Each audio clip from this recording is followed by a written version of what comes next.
And welcome back to your local election headquarters. Still plenty of time to cast a ballot. Polls close in just a little more than 2 hours as Michigan gets a chance to weigh in now on the race for president. We have all been very focused on Michigan's presidential primary for the last week because it will have a big impact on the Democratic nomination process. But what are the larger implications as we do head into November? Let's bring in the professor. Here's a political reporter, Rick Alvin, for a little history lesson, Rick. Well, this is kind of fun. I was looking back at this today, the performance of Michigan's primary winners, and it's an interesting reminder of election contests gone by and gives us an idea of what tonight's outcome might actually mean. Here's a quick note of caution.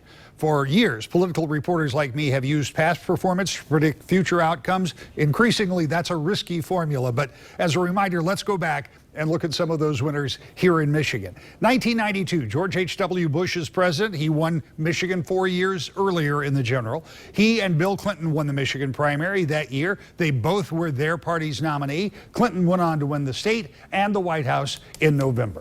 1996, Bob Dole wins the Republican primary, becomes the nominee, eventually loses Michigan to Bill Clinton. 2000, Democrats held a caucus rather than a primary. Republicans selected John McCain in the primary vote. George W. Bush became the Republican nominee. He won the presidency, lost the state. Also worth noting, in 2000, the Reform Party had a candidate on the ballot who received a little over 2,000 votes. His name? Donald Trump.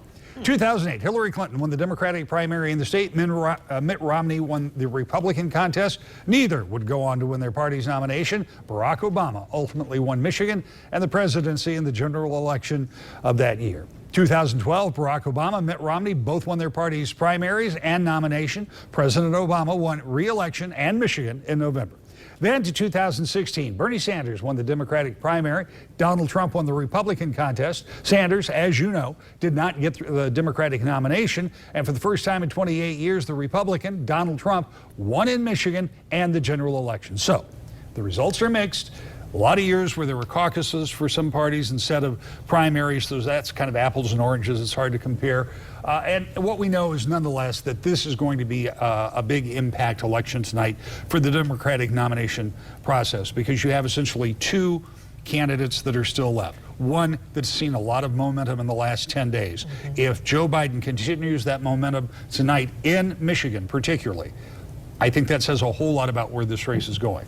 If we have some type of an upset, well, we'll go back to the drawing board. And figure that out. Exactly. Yeah. Okay, Rick, thank you. Thank you.